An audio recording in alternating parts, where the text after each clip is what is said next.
Welcome back to Happy Place Cooking. Today I'm going to be making a pumpkin pie. I'm going to also make the crust and I'm going to make the whipped cream. The special part about this pie is that it will be gluten-free, dairy-free, egg-free, basically all your top allergens free. And I have never done this before, and I'm a little concerned. I am hoping that my little processor will work fine for this. I'm going to add 1.5 cups of gluten-free flour to it and 1/2 teaspoon of sea salt. Pulse that a little bit. I've got about 8 tablespoons of plant-based butter. And my butter was in the freezer up until I just now took it out. Want it to be extremely cold. Water out of the freezer. I've got 8 tablespoons of water here. I'm going to add about half of this and start from there because I do not want to get it too sticky. Do about half more of what I've got there. Let's see how it goes. Okay, I'm gonna grab a bowl.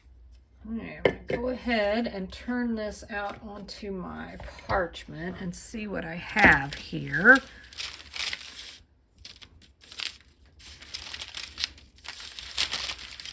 Yes, I think this may work out perfect. Okay, I'm going to wrap this with plastic wrap and I'm going to put it in the freezer probably for an hour or so before I try rolling it out. But that's fine because I've got to put the other ingredients and stuff together anyway. I'm next going to work on the whipped topping. This one is going to take some time.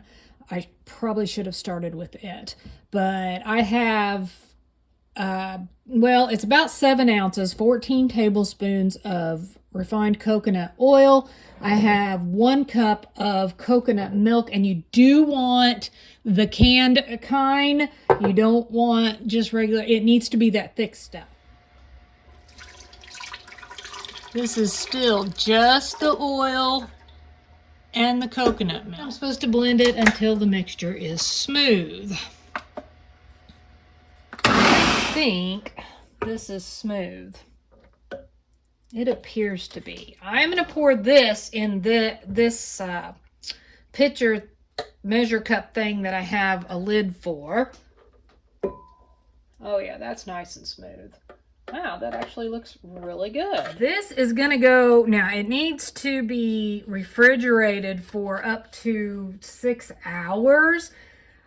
I'm going to try to cut that time down a little bit by putting it in the freezer, and hopefully it will chill much faster. I need it to be very chilled and it needs to be thickened. So this should thicken up as it gets cool. This should be interesting because everything goes in the blender. I don't know. It's odd to me. So I have got one 15-ounce can of pumpkin puree, and you must use pumpkin puree. You can't use the pumpkin pie filling. I'm going to add 3/4 cup of canned full-fat coconut milk, and 1/2 cup of light brown sugar, 1/4 cup of, I'm using a honey, but you could use maple syrup, 1/4 cup of cornstarch, teaspoon of vanilla, 1/2 teaspoon of cinnamon, 1/2 teaspoon of nutmeg, 1/8 teaspoon of cloves, and 1/2 teaspoon of salt. Now I'm going to blend this until it's smooth.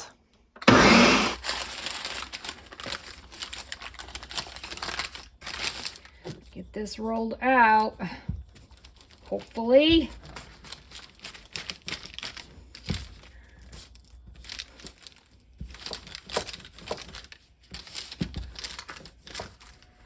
Now, I gotta turn this out into this somehow. I don't know how I'm gonna do that. I think I'll do it like this. And hope it comes off clean. Now, get it down in the pan. I've got some overhang. Make sure this is down in there.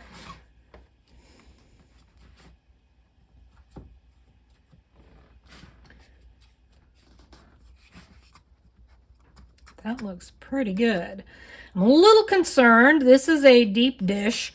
It feels like pie shell or pie pan. The crust was perfect for it. I'm afraid my mixture is going to be a little too shallow, maybe. We'll see. Not too deep. Maybe a lot of crust and a little bit of pumpkin pie. I did go ahead and push that pie crust down a little. As you can see, it kind of gives the pumpkin filling, you know, sort of like a little bath to sit in there. So I think that looks pretty good. This is going to go in the oven. I'm actually going to put this probably on a pan, but this is going to go in the oven, preheated at 350. And 50 to 60 minutes. I gotta watch it. I need my crust to get brown and the middle needs to be firm. Well, there it is, fresh out of the oven. I did notice it was starting to kind of pull away from the edges. It feels firm now. I had to cook it about an hour and 20 minutes because even at an hour, it was still very loose in the middle and it was supposed to be firm. So, I don't know. I'm not real pleased with the way this pulled away from the edges, and I'm really hoping that doesn't mean it's going to be a bad texture, consistency, you know, like overbaked. I really don't know. This whole gluten-free, you know, non-dairy and all that stuff is really hard to deal with. I find it very difficult to adjust to it.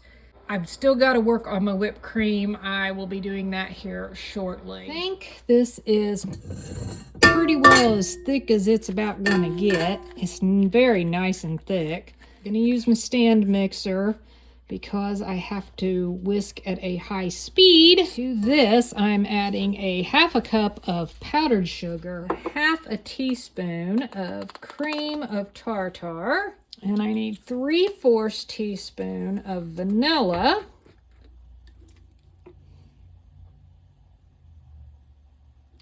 I'm going to whisk this on high for probably a good 3 to 5 minutes.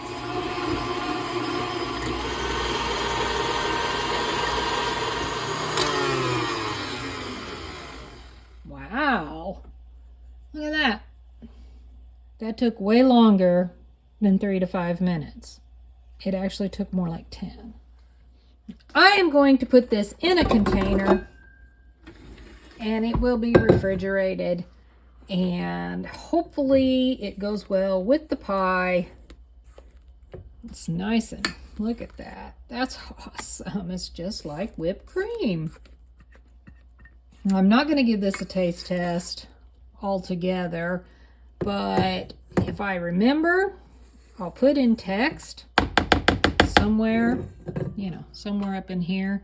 So if you see some text, I'll let you know if my daughter liked it, if it was a hit, or if it was a fail. Have you ever had to make a gluten-free, vegan, whatever type of pie like this? Drop me a comment below, even if it's just to say hello. Thanks so much for watching. Happy eating.